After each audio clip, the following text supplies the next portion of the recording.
Hello, everybody, and welcome to Psych Opinion.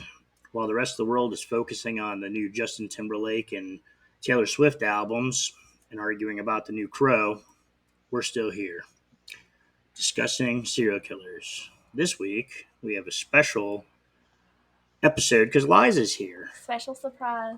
So, we're making good on our promise in the intro when it says, and sometimes Liza. I'm here. So, tonight, Liza's basically going to be hosting us on serial killers. She picked some of her favorites. She's the serial killer girl. So uh, go ahead, Liza. And there's really no rhyme or reason to any of these choices. So I will kind of explain it when I get in there. I just want to give a few shout outs before I begin. Shout outs.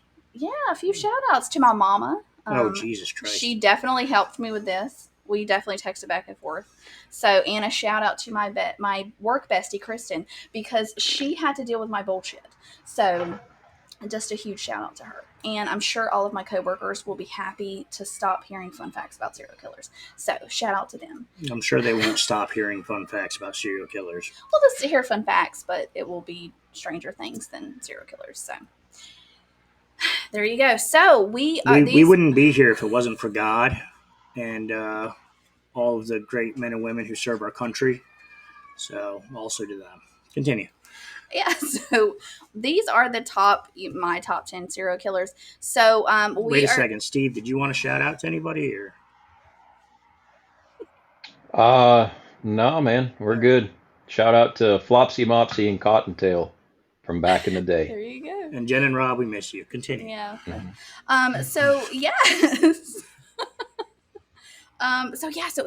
So we are starting off strong with a short fucker named Pee Wee Gaskins. He was only 5'5". He claimed 8 to 10 victims. He was in South Carolina. And he was born Donald Henry Gaskins, aka he was really born Junior Parrott, which is random. He was born on March 13th, 1933. Shout out Pisces. He was born and his mother Yulia Parrott. He has a father unknown. Did you say Yulia? I think that's how you say it. Not Julia? It's Yulia. It's Eulea. I think it's Yulia. Forgive me. I'll take Yulia. And so, yeah, she did not know who his daddy was. She had a ton of illegitimate kids, and she didn't really watch him that great. And by the age of 1, he had swallowed a bunch of kerosene that added to his seizures until the age of 3. Yeah, seizures from kerosene, huh? Yeah. I would think you'd get death. Yeah, this little fuck did not die. So it possibly. Well, where was he that he drank kerosene? South Carolina. That's the weird thing. Did she leave him? No shit. I'm talking about, did she leave him like in the shed? Or did she have kerosene next to the milk bottle, or what? I don't know. That's kind of strange. I don't know. It just is known that he. I figured you might have had that tidbit. He drinks kerosene, so I don't. I remember that time I almost drank kerosene. I've drank shit that tasted like kerosene. Find a better place to store that stuff. This was in the 30s, so God knows. So yeah, so it actually milk, sugar, flour, kerosene. I got it. Okay. For the one diet of a 1-year-old. So yeah, so he had seizures until the age of 3, so it possibly caused his small stature, earning him the nickname Pee Wee. And he actually did not know his real name was Junior until his first court appearance. And him and some juvenile friends actually they kind of hung out in a shed, and his first crime the shed. So his actual first crime was they raped one of his friend's sisters. Oh, that's nice. And so was the friend there? Yeah. Wow, he did it too? Yeah. Wow. Yeah. That's fucking great. Yeah. And so he was sent to reform school where he was raped by the other boys. Now that's fucking irony right there. Yeah, if I ever saw some. There you go. And in 1951, he was released and worked on a plantation. But in 1953, he actually attacked a girl with a hammer and was sent to prison for 6 years.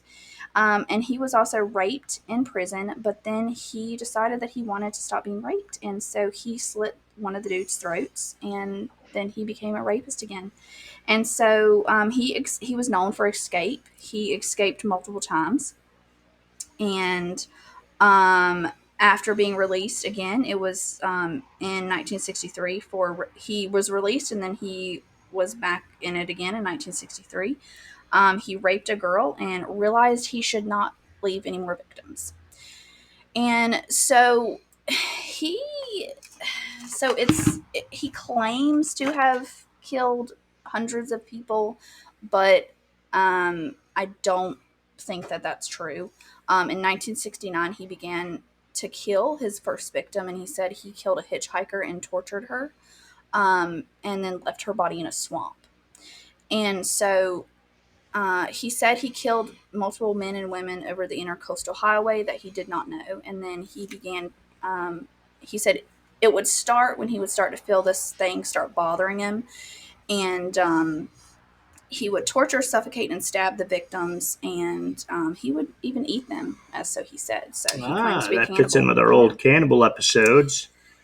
Yeah, so there you go. And so then he made the switch to killing people he knew. And his first victim, I think this is kind of his first real victim, because it's kind of, this crime is kind of like, and also like I can, this is just a kind of a brief overview of them. If y'all want more of an in-depth version, I could definitely go into in-depth in one of these. I am definitely hopefully planning on doing a more in-depth version. Well, we'll see if anybody comments, and if they want more, we'll give them more.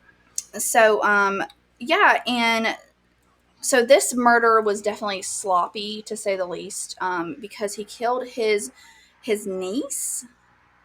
So he killed his 15-year-old niece, Janice Kirby, and her friend, Patricia Ann Alsbrook, who was 17, and Janice was 15. He sexually assaulted them and then beat them to death. And then some of his victims were his associates that he also killed. I'm sorry, you're hearing me turn the pages. That's kind of annoying, but sorry. And then, so this is pretty horrific. So, and a lot of things that I've read and stuff, I have heard of what he did. Listener discretion is advised. Well, I'm not going to go into any of that, but I'm just going to say the victim's name and everything. So his worst kill was Doreen Dempsey and her infant daughter. Oh, Jesus. And so there is speculation that he did do more than just kill them. So I'll just leave it at that. Yeah. And then he also he did a murder for hire for Susan Kipper Owens. She hired him to kill her boyfriend, Solace Burnwell Yates. Now, that's fucking smart. Like, these serial killers, why don't they do more of that? Because then you can at least get paid to do what you love. Well, it's such a hard thing in life to get a job doing what you love. Well, this did actually do his best. And get paid doing it. And he actually had to kill 4 other people because of this murder to kind of cover it up. And he was arrested on November 14th, 1975. And on May 24th, 1976, he was charged with 8 counts of murder.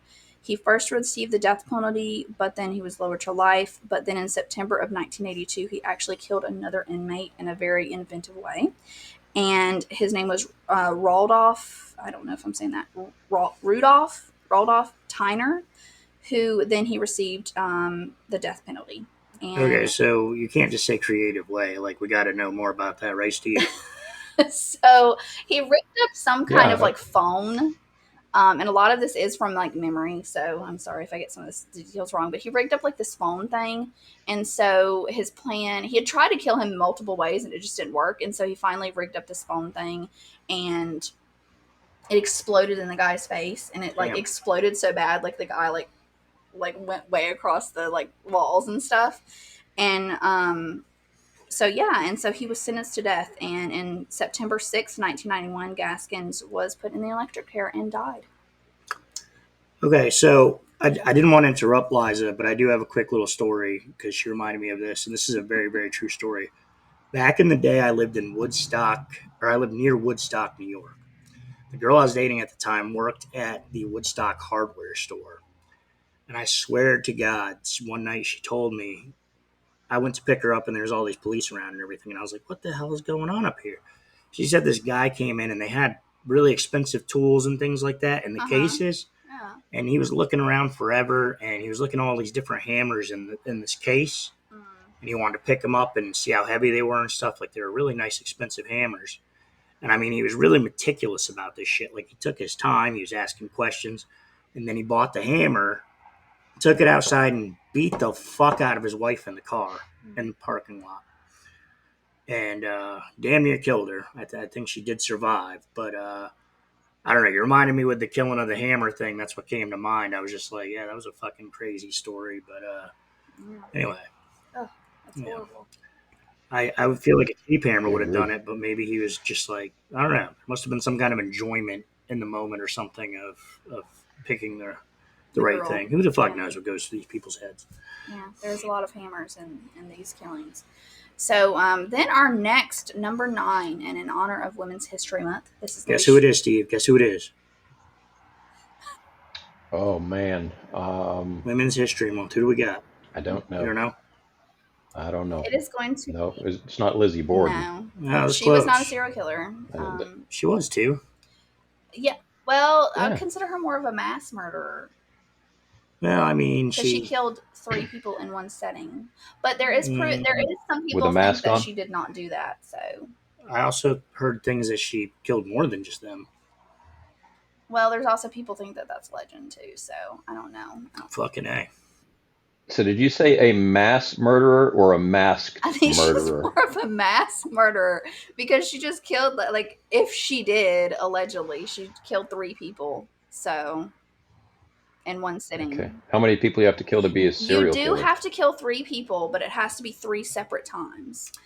So if you kill 3 people in one sitting, I guess it sounds like you're eating dinner, but if you kill 3 people like at one time, you are considered more of a mass murderer, and then like you do kind of have like your spree killers as well. I also wondered because okay, so that might be a spree killer. Because I was going to say with serial killers, there's also like an ideology behind it or something, right? There's some kind of there's more to it, like your calling card or whatever, if you will. MO, Like the every woman I kill, I stick a wasp in her asshole, kind of thing, or something, Yes and no. And they call me the wasp. Well, yes and no, because there is like some people that do have a victim type, and then there are some that are just like, just kill anybody. That's why I think like a lot of what Pee Wee Gaskins said, like he killed like men and women all over, like the hitchhikers. Like it didn't really fit his MO. It was more like people he kind of knew and like his associates. So it also sounds like maybe not so many men. It sounds like he was a pervert. Yeah, he was a really big, huge, disgusting pervert as well too. So none of these people are great. Yeah. Anyway, who it actually is Elizabeth Bathory. So there is not a lot of known about her, but I did want to mention her because I have just grown up like knowing her. And so she was born in 1560 and she died August 1614, and she is known to kill. Was she Hungarian? Yes, she was Hungarian, which is now Slovakia, and she was accused of killing and torturing hundreds of girls and women from 1590 to 1610. She died under mysterious circumstances, and there's like not a lot of known, but supposedly she did it to like she bathed in their blood and to remain youthful. So I feel like there's a lot of shit based on her, isn't there? Like, yeah. Like there was a scene in one of the hostels where somebody was doing that, and also John Wick. I feel like there's been a lot of examples of women bathing in blood. Yeah, it's remain like youthful and stuff. And a lot of people say, like they think she was a vampire, and there's like a lot of lore and stuff behind her. So very interesting lady. I used to work with a woman who was fascinated by Elizabeth Bathory. Like almost more than fascinated. Like obsessed. Yeah, talked about her a lot. So. We'll go there. We'll say obsessed. Well, all right. And number 8, we are staying. So there's a Russian serial killer. I do not know if I'm saying his name correctly. His name is Alexander Punchinsky, and he had up to 49 to 63 victims. He was born April 9th, 1974. He was considered normal. That looks like Pechunskin. I can't spell anyway, so don't go off of my spelling. But Pechunskin. Yeah. but he was considered normal until he got hit into a swing accident. I think the swing, I think the swing like hit him in the head or something.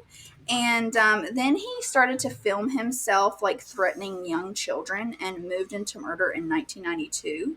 And in 2001, his murder spree escalated. So he would kill homeless men and offer them vodka, and then he would drink with them a little bit, and then smash them over the head with a hammer. There we go. The fucking hammer. And The fucking hammer. Then he would push the vodka bottle into the wound. So This is like, so I'm starting to notice a trend that a lot of really stupid shit happens to these people when they're young. One dude's drinking kerosene. Other dude's getting hit in the head with a fucking swing. well, there is that kind of that trifecta of serial killers where you do have like a head injury, you do wet the bed, the animal stuff. So there are like signs of serial killers. So yes. So like every time you piss the bed, you are one step closer to getting yourself a hammer. Watch out, Steve. Or falling off it, don't fall off the teeter totter or It's anything more like of that. bedwetters when you're Send younger. you down the wrong road. It's more of bedwetters when you're younger, but also a little bit too like older to be wetting the bed, like more in like adolescence. Like you're a teenager. More like 12, 13, a little bit older. That's a little weird. So he was arrested on June 16th, 2006, and he confessed to everything and was found guilty of 49 murders plus 3 attempts. And they were all like confirmed, or do you think that's bullshit as well? So he was convicted of 49 murders and 3 attempts. Okay, so they actually had bodies and everything, whereas with Pee Wee Gaskins, they didn't really know shit. He was convicted of I think like 8 murders, but but I'm saying, he said he killed hundreds, and they're like, well, fucking who? And he's like, hitchhikers. Well, yeah, but there's how do you get away? How do you get away with 50 murders in modern day? Yeah, that was 2006. That's not far. That's not that long ago. Yeah. Oh well, Gaskins was in not 2006. But Steve's saying like this one is. Well, he did kill a lot of homeless people, and I think he was so that it's so kind of to get into a little bit of more of it is like homeless people are like more of like the less. Like police don't really investigate their murders as much. Like they don't have people that care about them. So basically, somebody's walking around. They're like, "Hey, this city's really cleaning up," and everybody's like, "Yeah, nice." I haven't tripped over a homeless guy in like fucking 2 weeks. That's horrible. So. Well, no, I'm saying, I guess nobody would really report that, would they? Yeah, and that's another thing about Pee Wee Gaskins is that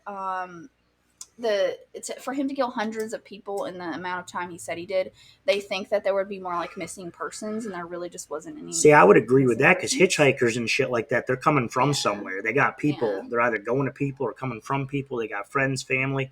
I mean, they're not necessarily homeless. They're hitchhiking. Yeah. So there you go. All right. So moving on. So as I was researching, I was kind of talking to my mom, and I was kind of like joking with her, and I was like, "So, who's your favorite serial killer?" And she jokingly was like, "Hannibal Lecter." And I was like, "You know what? I wonder if there is someone that is actually based off of, that he is actually based off of." And there is actually a guy that he is based off of. He is not a serial killer though, so I did add him to this list because of the Hannibal Lecter aspect, but he is not a serial killer. He only killed one person. But so his name is Alfredo Bali Trevini, and there's Trevino, right? Trevino, yeah, Trevino. I used to know somebody we used to call Trevino. Oh, well, hopefully. Hey, Trevino. Anyway. Well, he was actually from Mexico, so it's really hard to find stuff about him that is not in Spanish. So I found like kind of bits and pieces of him. So he was born on October 2nd, 1931. He was interviewed by Thomas Harris, who wrote, all the Hannibal Lecter stuff. And he had actually originally come to the prison for an American who was convicted of murder. And so he interviewed the American, and then he had a conversation with Bali, and he was a doctor, and they actually went over the American psychological profile. And he was like, they had a pretty great conversation. And then when he went to the prison director, he was like, "Oh, how long is Bali, whatever, Trevino. I can get his name right. Trevino. He was like, "How long has Trevino been here?" And he's like, "Well, actually, he is an inmate, and he is a psychotic killer." And so Bali, his first name is Bali, or no, it's not. No, his middle name is Bali. Yeah, that's right. I call him Bali in my head, so that's. I call him Trevino. Okay, Trevino. So Trevino was a surgeon, and after work, he had a lover named Jesus Rangel, 20. And so one day his lover asked to borrow money, and then when it was time to pay him back, he only kind of paid him a little bit, and this kind of really pissed off Trevino, and it made him mad. And so he drugged Jesus and slit his throat and cut him up into little pieces and buried him in a ranch. That's why you don't fucking borrow money from friends. Yeah, there you go. And then he... Or lovers. So, yeah. Or what? Or lovers. Lovers, yeah. He was his lover. Friends, lovers. And so then he was released in 1981 and died in 2009 at the age of 81. Holy shit. He's pretty old. So there you go. That's But why was he based off of Lecter? Is it because he was like super intelligent? Like, yeah, it was kind of like the doctor thing. He was a doctor. Did he he do things that... Is there anything that you found that he did that they kind of put in the movie? Like... Well, I know that he was very like persuasive. Like he was very like the Thomas Harris, really thought, like, wow, this doctor's really cool and he's got like a really nice personality and I really like him. And he kind of had him convinced that he was the prison doctor. So I think that was just kind of fascinating. He was all smooth, like, nice to see you again, Clarice. Exactly. So there you go. Very smooth. Well, I tried, man. I don't know if like fava beans.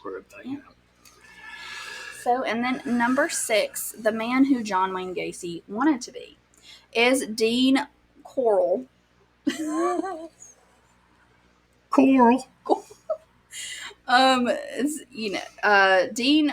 So John Wayne Gacy kind of had this thing where he wanted to have as many victims as Dean Coral had, and so Coral. John Wayne Gacy was like obsessed with this guy.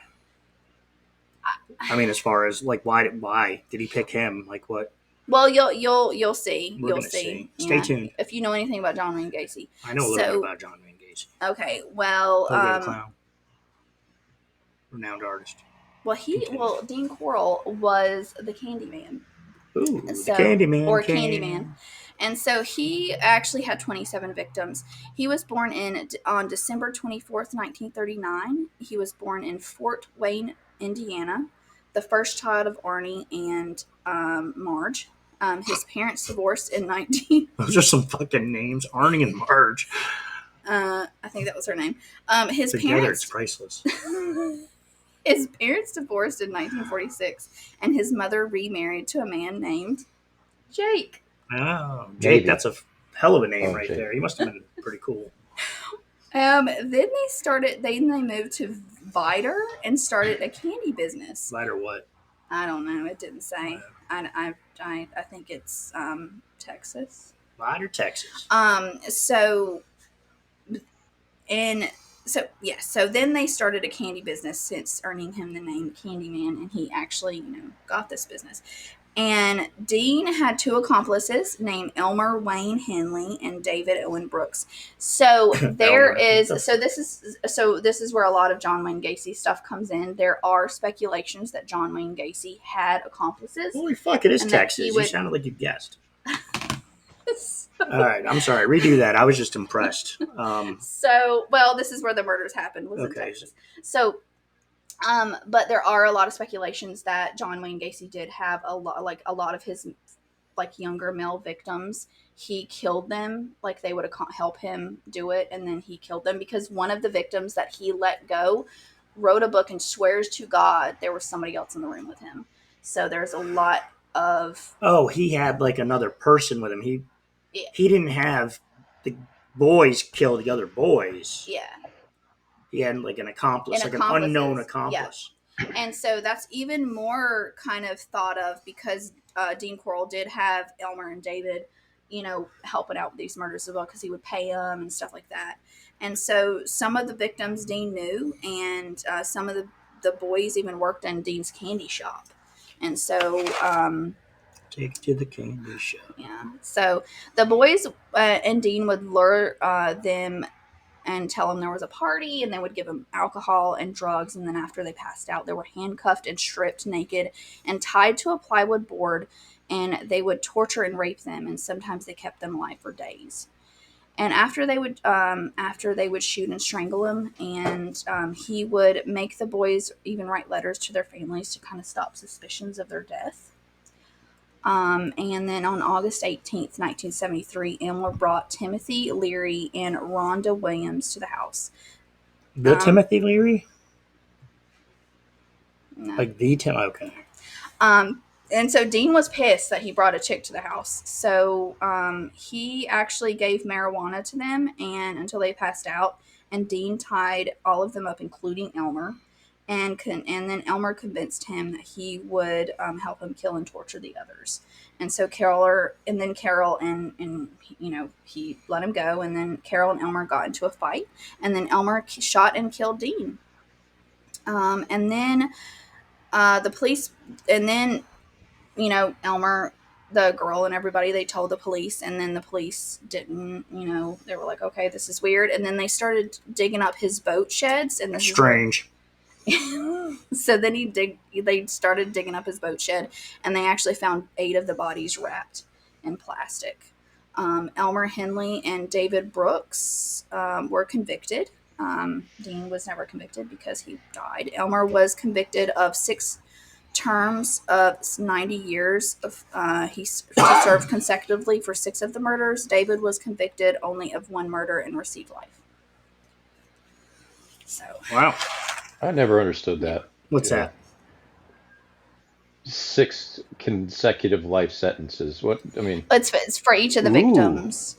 So I get it, but I mean it's irrelevant. I mean, 1 life sentence or 100 life sentences. I mean, why even do that? I think that's stupid. Yeah, I think it's really just something probably to make the family feel better. Yeah, because you're getting life for each one. And I mean, like that way, I don't know. Maybe I don't know. I mean, if the family's, yeah, I mean, I get it, but I mean, think honestly, why don't they just say he's in prison until he's dead? I mean, yeah, or the death penalty. So there you go. And then the next one is Andrew Chikatilo. Chikatilo. Chikatilo. I say some of these names in my head, and then they just doesn't come out. So he was quite a fucker. I will say this. His victims were 53 to 56. He was born on October 16th, 1936 in Ukraine. And this was where there was a famine. He had 53 to 56 murderers, or he murdered people that were 53 to 56? No, he had 53 to 56 murders that he committed because they were mostly young me there. girls. I was like, well, shit. I'm like, okay. Yeah. Excuse me, sir. What's your age? I'm 57. Good day to you. Lucky bastard. But in the Ukraine, he was born in a famine due to forced, I cannot say this word, culta civilization from Stalin. So this is, I believe this was the Red Famine. So they were very, very poor. Was he eating people? Well, because we were literally just talking about that in the cannibal episode. No, we were talking about how Stalin caused a famine, and it actually, caused a lot of people to turn to eating their neighbors and things like that. They actually had to make a task force to go out and check on people and make sure that they weren't eating their neighbors and shit. Well, yeah. So just hang on one moment, and that is how he gets traumatized as a child. So Chikatilo said he didn't eat bread until the age of 12, and his family would eat leaves and grass. His mother would tell him that he had an older brother that was kidnapped and when he was 4 and eaten by the neighbors. That's the shit I'm talking about. So it was they never knew if this was a true story or not. That's that famine cannibalism shit. When you're told this at a very early age, that is kind of going to fuck you up a little bit. So his father was drafted into the Red Army and was then taken prisoner by the Nazis, and he saw a lot of horrors from World War II, and he would definitely wet the bed with his mother that he, in the bed with the mother. He was in the bed with his mother. Yes. Him and his mother weren't simultaneously wetting the bed. Yeah, that was what I was thinking. They would wet the just, bed as kind of like a family. They're just both in bed like, fuck it, let it flow. Yeah. So yeah. That's so right. Honey, did I ever tell you the story about your little brother being eaten when he was 4? Let's take a piss in bed and talk about it. Exactly. Hold on, let me get a glass of kerosene for you. And then she'd beat the shit out of him with a swing. What the fuck? And so it's well known that he was bullied in school as well as at home, because his sister would say that their mother was unforgiving and incredibly harsh toward her children. Sounds rough.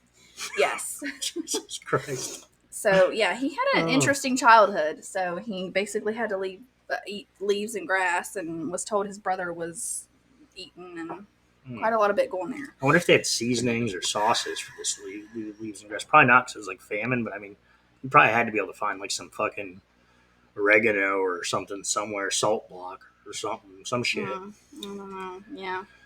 So he was actually really fucking weird too, because when he would kill his victims, he would gouge out their eyes because he thought that they could see the last thing that happened to them as they died. And so he was right. Yeah, I mean, you're not seeing much after that. So yeah, that's fucked up. And so he would definitely, and he would also. It was very weird. Right. Comedy hour here. So, and he would mutilate the bodies as well, which was horrible. He would stab and strangle his victims. So this is actually pretty bad.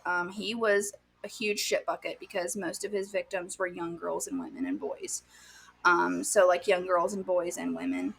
And in As a chickadilly, was he an 8-piece shit bucket or? Yeah. I'm sorry, I just want to keep this going. He was definitely a shit bucket. So shit bucket. Yeah. And in November of 1990, he was arrested and sentenced to death on October 14th, 1992, of 52 murders. My favorite Cards Against Humanity card is 2 midgets shitting in a bucket. Oh, God. Okay. Fun fact. But yeah, so he was a fucking asshole. And so moving on, this person I am only going to mention because they have the exact same birthday as me. That seems about right. And I just thought it was interesting. It is Doug Clark. Now there's a name she can say. Yes, Doug Clark. I was going to say, do you have a John Smith in here, or are they all Clem Cadiddlehoppers? A lot of them are Clem Ernest Shimalhalak. So he was known as part of the Sunstep Strip Killers That's of the probably, 80s. I'm sorry, but that's probably why these are the lesser known serial killers, because people can't pronounce their fucking names, so nobody's talking about them. Yeah. You remember Reginald Chickadillion? No, I don't. He killed 50 to 60 people. Yeah, no shit. With kerosene and swings. Kerosene. Jesus Christ. And so he had the number of his victims was 7. He was a really like kind of spoiled shitbag. I couldn't really find anything that was kind of like really bad about his childhood, because his father was a naval officer and he lived in over 37 countries during his childhood. He enlisted in the Air Force in 1967, but was discharged because he just was a fucking asshole. And he drifted around and slept with a lot of women, calling himself the king of the one night stand. Real winner. The king. And then he moved to LA and was fired a lot. So, right?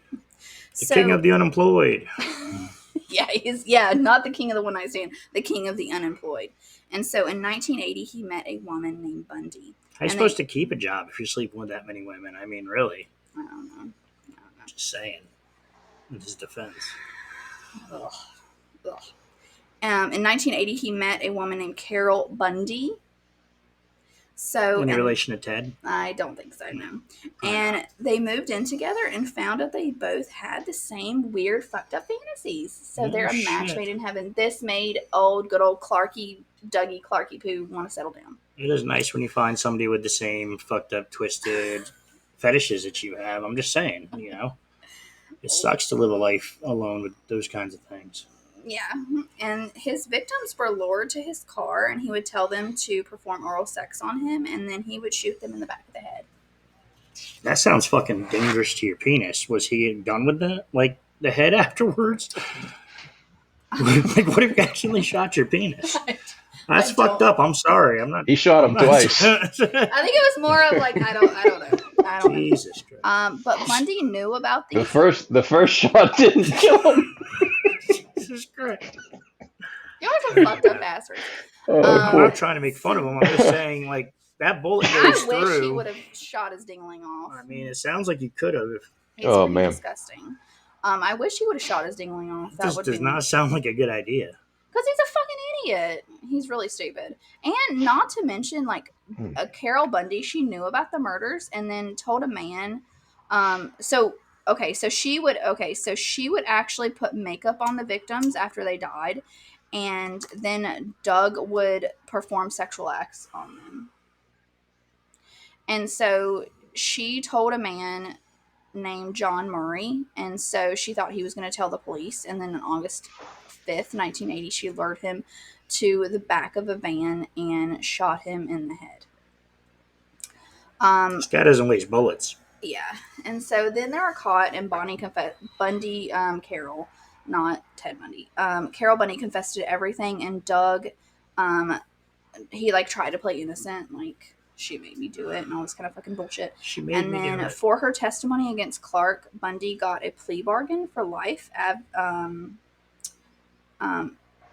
instead of the death penalty, and Clark got the death penalty. So there you go. They're both dead now. They are both dead now. Nice. Fuck those guys. So this next one is interesting. I don't hear a lot about this one, and I've actually delved really deep into this one. This is very disturbing, and I think that's why it's not covered a lot. And it's not the toy box killer, because There is a toy box killer. There is a toy box killer. Yeah. But these are two guys, the toolbox killers. The toolbox killers. I'm just making sure that we're clear because you have that southern accent. The tool. This one is. Was there a hammer? So these, they're interesting. I don't like these guys, but it's so like the white van, like the fear of the white van. This is kind of like where it comes from, because they would do it in the white van. And so it's Lawrence Bittaker, born September 27th, 1940, and Roy Norris, born February 2nd, 1948. So Lawrence was adopted as an infant by George Bittaker and his wife. Throughout his adolescence, he was arrested for shoplifting and then dropped out of school in 1957. Shortly after this, he was sent to California Youth Authority and stayed there until the age of 18. And after his release, his adoptive parents kind of like pieced out and like disowned him. They're like, "Bye, you piece of shit, bye." And are they Russian too? Bye. I said it like a southerner. Oh, bye. Bye. Not da. They're probably like a shit. My headphones are a little off, so I apologize. So bye. Yep. And then Roy Norris, he was born out of wedlock, but his parents later married, and his mother was a drug addict, and he was placed in foster care several times. When he was 16, he went to a family member's house and started talking sexually to her. And then she told his father, and he was like, "I'm going to beat your fucking ass." And so Roy ran away, and he threatened to commit a suicide, and then was picked up by the police. So suicide, and he was picked up by the police for threatening to commit suicide? Well, because he ran away. Oh, okay. And I don't know if it's because he was talking dirty or because he threatened suicide. Well, I mean, it was like, I don't know. It was just weird. So the father chased him away, and then he got picked up for running away. Yeah, I don't really know a whole lot about his past. I didn't try to like delve too deeply into it. So, From 1965 to 1969, he was listed in the Navy and was deployed to Vietnam, but he really didn't do much. He just kind of like basically smoked pot a lot. So, yeah, and then him and Bittaker met in prison, and when they got out of prison, they began like picking up girls and picking up hitchhikers to see, how they wanted to carry out their fantasy. So they got a van. And on June 24th, 1979, Lucinda, I think it's Schaefer, I believe. She was walking home from a church meeting. And they tried to like lure her in the van with drugs. And she was like, I just came from church. And basically, then they grabbed her. And so one would drive and play loud music, and then the other one would be in the back with the victim. What were they listening to?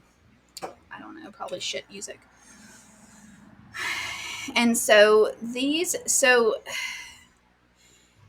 like a really, I do kind of want to go a little, like I want to do this case later on, kind of more in depth and go more into the victims because I feel like they really need a voice in this.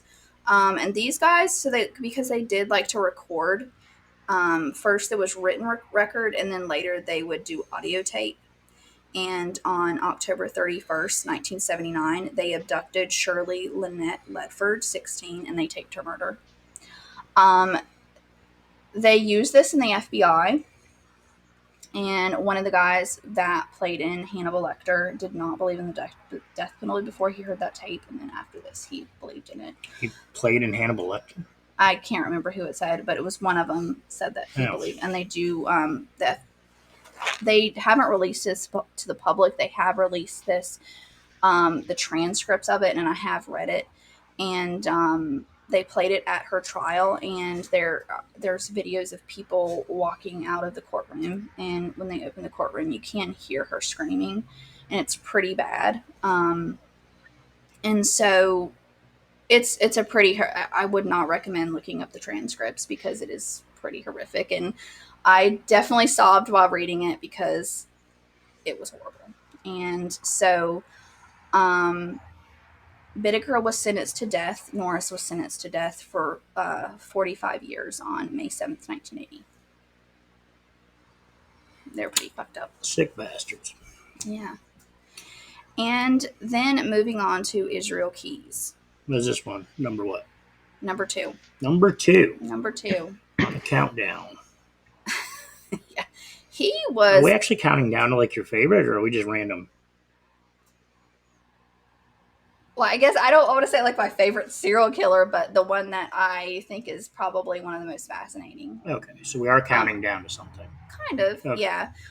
So number 2 was Israel Keyes. He was born in January 7th, 1979. It's really unknown how many victims Isn't he that had. 8? 78? 1978. Did I say 9? You said 9. That's an 8. Okay, 1978. My brain doesn't work sometimes. It's really... But she's here to tell you the facts, folks.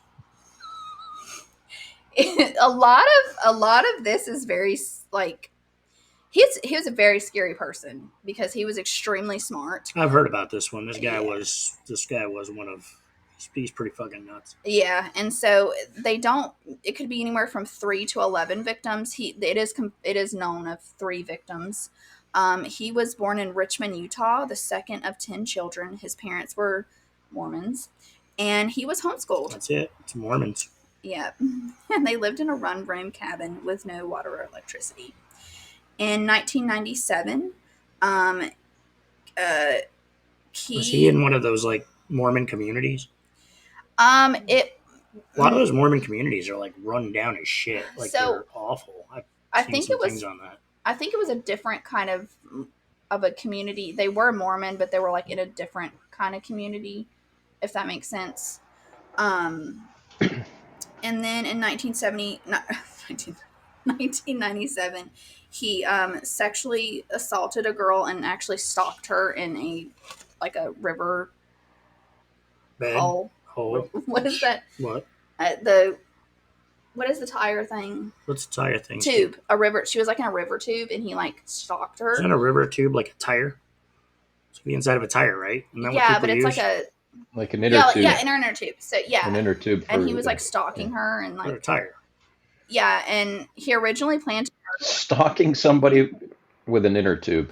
No, she was in an inner tube, Interesting. and he was like stalking her on the banks like a freaking creep. Hmm. And he originally like planned to murder her, but then decided to let her go because he was too timid. So what a little bitch. Wait, And you saying you should have killed her? no, because he's a little bitch. He's timid like a little bitch. No, I'm glad he didn't kill her. Yeah, okay. But he was too timid. I'm gonna say, fuck some sensitivity here, Jesus. No, I'm saying like he was a little bitch. He's a little bitch. So sure. no, not that he was a little bitch for not. We don't want to be insensitive on this show at all. Oh Lord Jesus! And in 1998, he was enlisted in the army, and he was the one that actually he had kill kits kind of like all over the country. That was what makes him so scary, is because of his kill kits. And but the thing that I kind of think is the most fascinating is that he had this code that he didn't kill kids, moms, or dogs. That's pretty decent. Pretty decent. So, his only known victims are Bill and Lorraine Courier. They were in Vermont, and Samantha Koenig from Alaska. And before he was convicted, he committed suicide on December 2nd, 2012. Was he the one where, like, you had Samantha Koenig? Didn't he, like, put her in his shed? Yeah, and he then took the picture. And then he kept her in there, like, for a long time. He even went on vacation with his son or something while she was in the shed. Yeah. And, he took a picture of her to look like she was alive. Right? Yeah. To send to her father, I think. Yeah, and he asked for ransom and stuff like that. Asked for ransom, yeah. I remember that from the whatever it was that I watched on him or listened to on him. He was very unhinged. But yeah, he kind of like killed all over the country. Like he had all kinds of things. And the FBI was like actually like trying to talk to him as when he killed himself. And they wanted to get more victims, and then he kind of admitted to a couple, but they never like found their bodies or anything like that. So he was in custody when he killed himself? Yes. So he weirdly killed himself. Like he like shifted underneath the covers and like slit his wrist and like made some kind of makeshift noose. And so they had like a video camera on him, and so he like did it all under the covers, so they didn't know what he was doing. And he committed suicide. And but they really wanted to like know a lot like more about if there was more victims and stuff like that, because he was like really like all over the country. Yeah, he had a bunch of bags of shit in different places, so when he would be in a different town, he could just go dig up a bag of shit to kill somebody. Yeah. So it was really weird. It was horrible. By bags of shit, I mean like kill kit. Yeah, it was like had like a gun and like a silencer and like random ass shit. Wonder if people ever just accidentally came across some of his shit, or how good he was at hiding it. Probably. And there was like a lot of like mysterious murders around him too, so they think that he actually like they look like accidents. So he was very fascinating. Sounds fascinating. Not fascinating, but like just fascinating in the fact that it's just like what was in his mind. So, and then my number one. Wait. You have any guess, Steve? I've got no clue, but I'm going to guess that he either peed the bed with his mother, carried around bags of shit, or hid bags of shit. Well, there's Liza's got an ongoing scale, and I'm not sure what it is yet, but you can either be a bucket of shit, a bag of shit. And those are the two so far. I don't know which one's worse. That's true. I don't know if he peed. It's a dude, I'm guessing. Yeah. Because you only had one female on here. Yep. There's not a whole lot of female serial, and she was what 400 years ago or something. Well, that was in honor of Women's Month. In honor of Women's Month. Wow. Women's Month. We're going to talk about 9 male serial killers, but throw in a 600-year-old case. So so moving right along. Are you ready? This one is in honor of Father's Day. What do we got? He is supposedly up for parole in this year, 2024. It is the one and only Edmund Kemper, which he was a shitbag too. And But it's Liza's favorite shitbag. I think shitbag's better because he's not a bucket of shit. And Liza likes him, so. I don't like him. What other He's- containers could you put shit in that'd be worse? I don't know. But so Edmund Kemper was born December 18th, 1948. His parents were Edmund Jr. and Clarnell. I don't know. Is that an N? Clarnell. Clarnell. And they Clarnell. Clarnell. And they separated in 1957. Edmund was close to his father, and so he was really deeply upset by this. And she moved him and his sisters to Helena, Montana, far away from his daddy. And his His dad was dead. Yeah. Okay. No, his dad. No, after they divorced. His daddy was not dead. Okay. Yeah. And so he would play with his sister's dolls and create like murder and like weird sex scenes with their dolls with them at a young age. He also did kitty stuff I don't want to talk about. His mommy Like cats. And That's not just some euphemism for like vagina or something. no, Okay. like yeah, cats. His mama would lock him in the basement, and when he was 13, he ran to California to his dad, and his dad was remarried, and he had a stepmother, and they sent him back. And he was really pissed off. So then when he was 14, this is a very interesting, I think this is where a lot of kind of like the psychologicalness of him comes into play, because I think he learned a lot from this particular thing that's about to happen. Is when he was 14, he was sent to live with his grandparents, Edmund and Maud Kemper, on a ranch in North Fork, California. On August 27th, 1964, he shot his grandmother, and then when his grandfather came back, in order to save him from seeing his dead wife, he shot his grandfather as well. And he was sent to a prison or a hospital for the criminally insane and was diagnosed with paranoid schizophrenia. And so a lot of people think that he learned a lot of like psychology and like how to kind of like, because he was like being monitored and stuff, but they think that he learned a lot of how to like be released and kind of like maneuver around the release things in this, this hospital and stuff like that. Because he was extremely smart. Kemper was extremely, and he was tall as fuck. How tall was he? I think he was like 6'6", 6'7". He was tall. I've seen taller. Tall. Oh, well, he was very tall, because like the pictures of him and like the guards, like they're like come up to like his elbows. He was really tall. So he would play with dolls and do stupid shit with them. I mean, that's one thing. But was there anything that really alluded to him being a psychopath or anything like that early on? Yeah, like, or he did kitty stuff. Because his mom. He hurt cats and killed them and stuff like that. And he also, Gotcha. so his mother was freaked out about him. And so, because she didn't want him to do things to his sister, so she would lock him in the basement, like lock him in the basement. That's it. She could like whip him with a hose. Or... Well, but you have to think about when you're young and you're locked in the basement and it's dark and you're scared, and that can kind of like fuck with you mentally. I think that was a lot to do with it.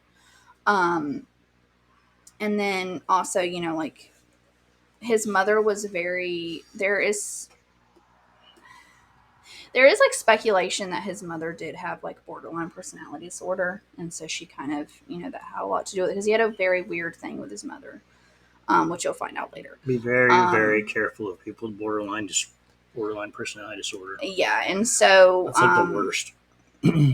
Yeah, so and so on his 21st birthday, he was released and sent to live with his mother. Sounds like such a nice lady. Kemper would fight with his mom, and that would lead to a lot of his murders. And he would pick up co-eds, and he was known as the co-ed killer, and he would murder girls that I've heard of the co-ed killer. I didn't know that was him.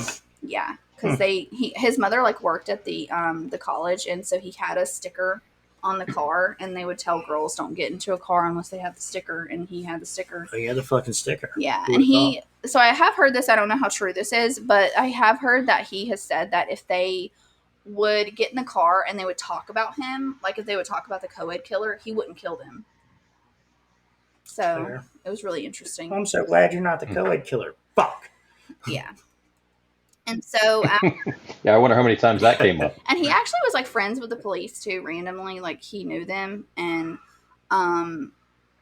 so So he just killed women yeah, then? he only killed college. So they were probably a proxy for his mom, him wanting to kill his own mother, Yeah. more than likely. Well, but his not mother being would able tell to him do it. like they would never like want him, and he would never have a girlfriend, and it was like this really weird thing.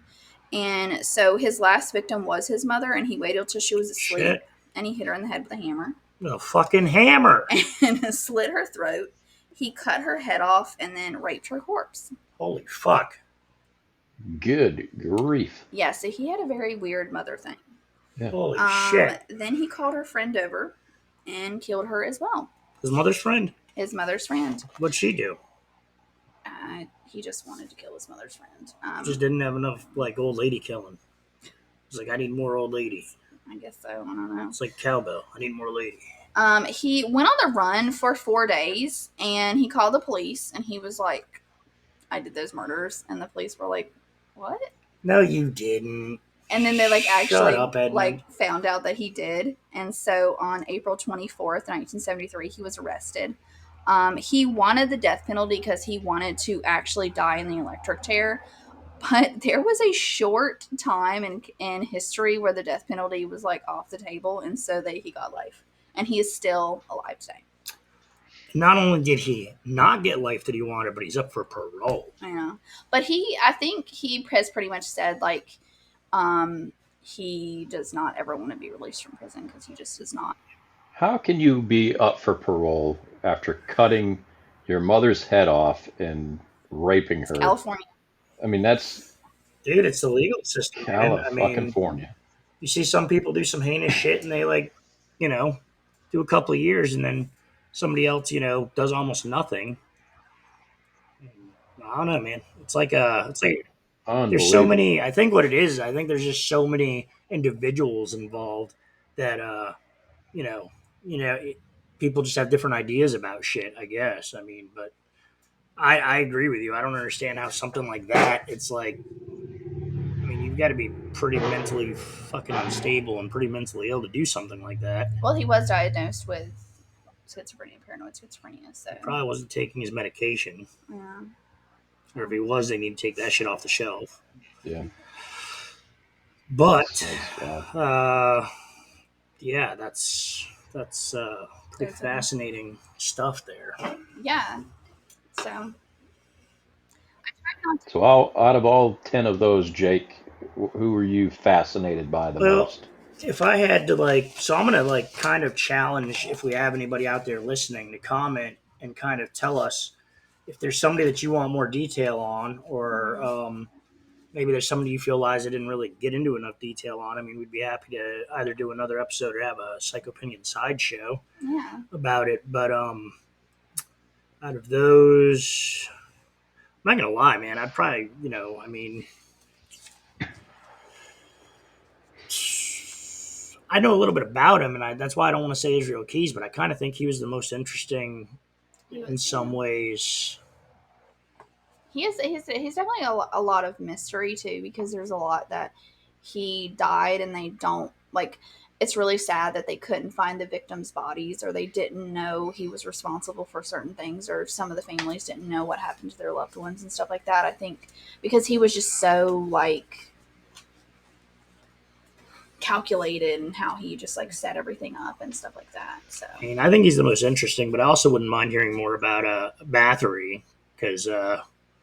Well, there's really not a lot known about. I mean, it was like back in the way back. So day. how could somebody be obsessed with her if there's not much about her? There is much. Well, maybe if somebody wants to learn a lot about her, maybe I can do a lot more research on her.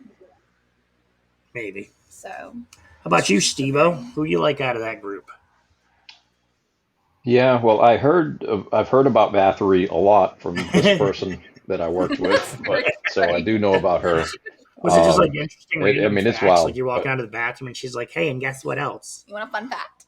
she had like tattoos on her with her. She was an interesting Do we know what she individual. looked like? Because she was around Um, before fucking photography. I guess there's paintings, right? She was rich, right? Is that the Yeah. okay? yeah, So there's not so much images of her, but symbolism and Hungarian Yeah. words and phrases and things like that. She was big into that. She even spoke Hungarian, which was but she wild. wasn't Hungarian. Um, Does she speak Hungarian no, fully with that? she actually speaks several languages, which is pretty wild. I'm not going to get into it too much for the sake of Yeah, anonymity, but yeah, it was pretty wild, and I'd heard of her before anyway, but I don't know, a guy like with the name or nickname Pee Wee is tough to not, especially with his stature. He said he was 5'5". And like 130 I'm sure he was pounds. I'm willing pissed. to bet that Just, kerosene probably stunted his growth. Yeah. If I had to Yeah. guess, it's possible, but I mean, 5'5" back. When did you say he was 30s? Is that when he Yeah. was born? I Yeah. forgot. 1930. So yeah, I mean, yeah, you're still probably talking Well, it was mainly too because when he almost was 100 little, years he ago. was so cute. They said he was just so cute, and so they named him Pee Wee, and that's where he got you his. just Because cussed Steve off. I was trying to oh, listen. I'm sorry. Very hurtful. I don't know if I want to continue now. It's fucked up, Um, man. She just talks. yeah, no, Pee Wee. Yeah, I'd say Pee Wee was the one, which just sucks because that's the one you started with. So he came and went real quick. But I think I was most intrigued by Pee Wee. So I will say this. So there is like he's not like well known, but he did write this book called believe it's like the Final Truth or something. It's really hard to get your hands on that book because it does go a lot into like of what a lot of what he did, and so it's pretty sick. So Probably on the FBI's wanted list to get that book, and they're gonna be watching your ass. no, there's Yeah, I'm not I gonna. have listened to like some of what it's about and stuff like that. So because they go into that one murder with the woman and her baby, and so I think that's kind of like why a lot of people don't really want to discuss it. And I think he really didn't want to discuss it because he said if people knew, he wouldn't last like in prison or anything. So Yeah, that's pretty fucked up. I don't think he should have lasted after that. If you want yeah, my honest opinion. Yeah, no kidding. so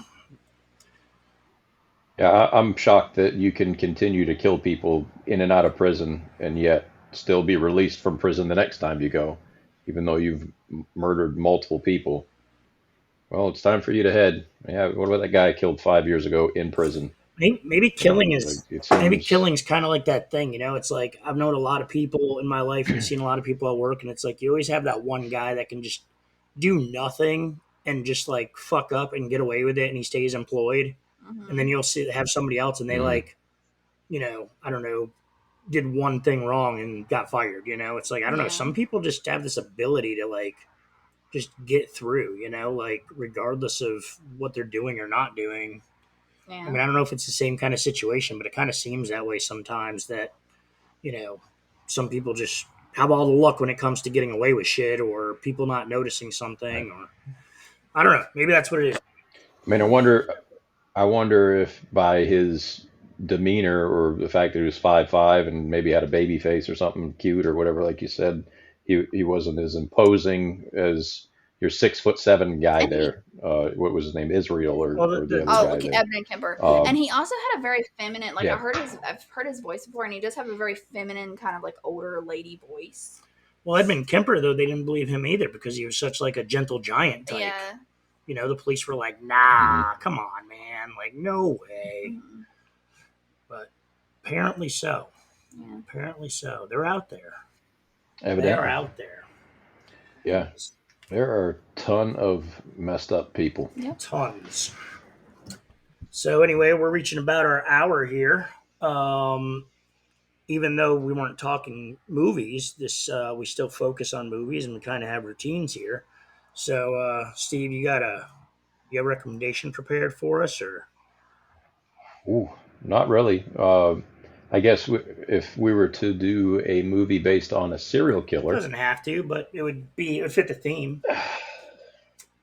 yeah, it would be. Boy, I'm being put on the spot. I don't know. I don't know. I guess. Yeah, I don't know. Hmm, I don't know. Watch Bambi. I don't know. Bambi. Got Well, you nothing. could say. Yeah, well, because remember we heard that they were starting to do all these horror movies about all of the cartoons that we grew up Yeah, enjoying and the everything. Poovers. Um, yeah, the Poohverse is right. So yeah, I don't know. Watch any one of those. Pooniverse. I got nothing You today. got nothing today. I would definitely say like Silence of the Lambs since of Silence of the the Lambs. one. If you haven't seen Silence of the Lambs yet, though, like you're not going to watch Silence of the Lambs. I mean, that's just one of those things where it's like everybody that's going to see that movie has seen that movie. Mhm. But still a great movie, great recommendation.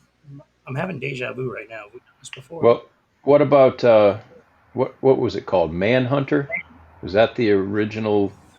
That was a Hannibal Lecter That was movie as well, yeah, that right? was really good. And That movie yeah, fucking blew. What are you A talking lesser about? I thought Really it known. was good. good. It was fucking stupid. I liked it. No, it's good. That's good. Yeah, watch that one if you want to take Liza's pick. Manhunter. Well, I think Steve brought it up. I don't fucking. I did. I I think brought it Hannibal up. Lecter. I never It's watched good. it. I never watched It's a that one. sequel. I always heard it was part of So the that. problem with that is this: you get fucking if you don't watch that one first, you get so into Anthony Hmm. Hopkins as fucking Hannibal Lecter, like you go back and watch Manhunter, and you're like, "Fuck this! Like this guy sucks compared to Well, Anthony Well, I Hopkins." grew up with Anthony Hopkins, but I still like the other guy. You I grew thought he up was with kind of Anthony Hopkins. Did you guys go to school together? well. I mean, my mom like loves her some Anthony Hopkins. I guess. But so like I feel like I grew up with him, and but I thought the other guy did a really good job too. So No, that guy sucked. All right. Well, I guess you guys are gonna leave it on me, so I got to come up with something worth fucking watching here. What you got? Well, now you got me thinking I need to pick some serial killer shit because maybe you do. Maybe you do. Maybe you gotta get some of the. you know what? I'm not going to say it's the greatest movie ever, but it just popped in my head because thinking about a lot of the theme here is The Hitcher. I don't think I've ever seen that. Um, Do you have it? No, I remember. Okay, I got something after Say that. it. okay, yeah. See, hold on. It's right. It's right here. Oh. The Hitcher. This guy right here. The Hitcher. Hitcher. Oh. Okay. I haven't seen that. So it's from the producers of Texas Chainsaw Massacre, as you just read there. Like I said, it's not like a phenomenal movie, but it is pretty good, and it's got Sean Bean in it. So Ooh. I don't know about you guys, but I like some Sean Bean. I wish he didn't die so fast in Game of Thrones. Does he die in this movie? He's a killer in this movie, so Ooh, you know, interesting. it kind of he's like I don't want to, I mean, I guess it doesn't really matter, but he's a hitchhiker and he gets picked up, and it's interesting from there. All right, here's my movie. Dylan McDermott, Clove Hitch Killer. I'm going to play off your Hitcher and Oh, up you Watch with that. the Yeah. Clove Hitch No, I Killer. think we were gonna watch it and then we didn't. I thought we did. That's worth a That's watch. not the one where the guy. If you, That's not the one where the guy is like, he's got a son. Yeah. yeah, yep, and his own son finds him I out. think that was based off of like Yep. Dennis We Rader or watched that something. together. I watched that with you. Yes, yeah. I think that's kind of like Dennis Rader a little bit. Yeah, because the son Yeah. kind of comes on to what he's doing. and- Yeah. All right. Yeah, that was pretty good. I mean, it's memorable. I remember it, and it was a while ago we saw it. Yeah, Well, 'cause she it didn't was like remember it. yeah, It's but halfway now, memorable. Now that you mention that, yeah, you are correct. So those are our recommendations, and all those movies. Well, Silence of the Lambs is fucking classic. The other two, they're worth a watch. I'm not going to sit here and say that the one I recommended got 5 stars or anything, but I mean, I thought it was pretty decent, and it kind of reminded me of the theme we have going here. So, Sean Bean fan, or that sounds interesting to you, go ahead and check that out. Yeah. And then if anybody has anything that they'd like to say at the end here, any shout outs or anything exciting? Nope. No. No, I'll say that the pollen is out in full force. I don't know if you guys Yes. noticed, but I've been itching and scratching my face like friggin' Yeah. crazy. We're, I'm out in the sun we're right in North here, and it Carolina, and is that shit unbelievable. coats everything. If you didn't know, if you're watching it from somewhere else, the pollen in North Carolina, like it's literally puts like a layer over every single thing outside, Mhm. and everything just kind of turns like this crappy green, yellow, pukey color. And I washed my car yesterday, and I now have another blanket. I fresh refuse to blanket. wash my car because if you wash your fucking car, it's just gonna there's gonna be pollen again. It's supposed to rain this week, and I'm waiting for that. Fresh Yeah. blanket of it. So I'm gonna wait for the rain. Honestly, Mhm. that's my strategy for this. Mhm. So if nobody has anything, I'm just going to go ahead and say that we're still posting classic original, the sound from classic original videos that we've done on YouTube in the past.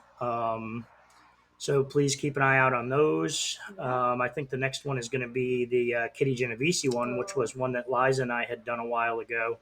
It's a really interesting one. I don't think it'd be a bad listen, but we did include a lot of pictures and kind of like street maps and stuff of how things happen. So if you are interested in going a little further on that, the YouTube video that we did does involve a little more detail and would probably answer some questions that you might have listening to it. It's very interesting on the bystander effect, though, and the psychology of that too. Yeah, So. it's a nice Yeah, extremely sad Yeah. that story. it's an extremely sad story, and it did change. You know, it really created a lot and changed a lot of the way we look at things and Yeah. people and kind of how people react to different scenarios. And it's kind of like, what is that they always say? Don't scream rape, scream fire, or something like that, because Yeah. people don't want to get involved. Some old saying like that, and it's just fucked up that we as people, are to the point where we don't get involved that somebody could be seriously injured or hurt or even killed because we just don't want to deal with it. Yeah. So that one's probably going to be that. Well, that one will be posted after this one. We're on YouTube and Spotify now, and keep an eye out for some more Jake's Psycho Opinion sideshow. I have a lot of fun with that, and it's kind of a little more one-on-one or two-on-one, if you will, for anybody that's got extra stuff to say that's on the show.